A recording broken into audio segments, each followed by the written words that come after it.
Hello, good morning girls. Today we discuss about difference between wage and salary and objective of wage and salary administration.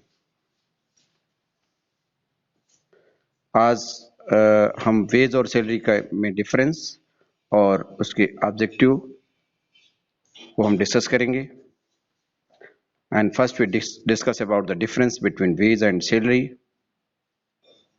Payment made to labor is generally referred as wages. Money paid periodically to person whose output cannot be easily measured, such as clerical staff as well as supervisory staff, is generally referred to as salaries. Salaries are paid uniformly, generally as monthly basis. However, there are several methods for payments of wages, daily, timely, result based, etc. तो जहां तक दोनों में अंतर की बात है veg और सैलरी में, तो payment made to a labour is generally referred as a wages, यानी जो हमारे लेबर्स हैं, जो वर्कर्स हैं, उनको जो हम सामान्यतया जो भुगतान करते हैं उनके सर्विसेज के लिए, उसको हम वेजेस कहते हैं. और जो पीरियडिकली हम मनी का पेमेंट पर्सन्स को करते हैं उनके आउटपुट के लिए, उनके प्रोडक्टिविटी के लिए, जैसे क्लर्कल स्टाफ है, सुपरवाइजरी स्टाफ है, उसको हम लोग सैलरी कहते हैं. एंड जो सैलरी है, salary is paid uniformly generally as monthly basis, यानी जो हमारी सैलरी है, हमारा जो वेतन है, वो यूनिफॉर्मली यानी एक जैसा सामान्यतया मंथली बेसिस पर दिया जाता है.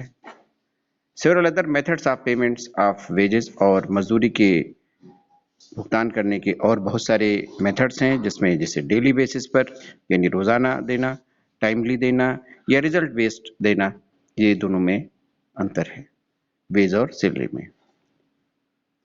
And now we discuss about the objective of wage and salary administration. और अब हम सैलरी और वेज एडमिनिस्ट्रेशन के ऑब्जेक्टिव्स का डिस्कस करेंगे. For sound and better wage and salary administration in an organization, the following objectives must be taken into consideration.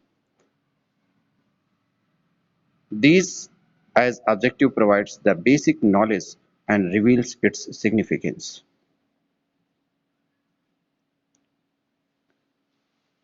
Sound और better ways salary administration के लिए ज़रूरी है. किसी भी ऑर्गेनाइजेशन के लिए, उसके उद्देश्य के लिए ये कंसीडर करना ज़रूरी है, जिससे कि बेसिक और नॉलेज और उसका महत्व जो है वो बताया जा सके. फर्स्ट ऑब्जेक्टिव है, पहला ऑब्जेक्टिव है to attract the employees towards organisation. Second objective is to retain them for longer period of service. Third objective is to pay according to the level of difficulty and content of their work. Example के तौर पे workers who are exposed to dangerous or difficult task must be paid higher. And the fourth objective, to reward the employees according to the effort they put in and the merit they hold. And fifth objective, to make the process of collective bargaining more simplified, as a sound wage and salary plan leaves less scope for bargain. And now next, sixth objective, to increase and improve the morale of the employees, which results in enhancement of productivity, total output. This is the sixth objective. And seventh objective, to improve and promote employees' organizational flexibility, including promotions and transfers. This is the seventh objective. And eighth objective, to provide and increase the level of satisfaction among employees. The employees who are paid highly had a high job satisfaction level, and this is the 8th objective. And 9th objective is to facilitate proper administration of payroll and budgeting. This is the 9th objective. And 10th objective is to implement sound process and stages of wage and salary administration. This is the 10th objective. And 11th objective is to motivate employees to work more hard and to give their best. And the last objective is that to make employees perform better and increase their skills. So these are the 12 objectives of the wage and salary administration. And here the first is to attract the employees towards the organization. यानी सबसे पहला उद्देश्य ये है कि employees को, workers को organisation के प्रति अट्रैक्ट करना। दूसरा ऑब्जेक्टिव जो है retain them for longer period of service, और दूसरा ऑब्जेक्टिव ये है कि उन एम्प्लॉयज को एक लंबे समय तक सेवा में बनाए रखना। और तीसरा फिर है to pay according to the level of difficulty and contract of their work.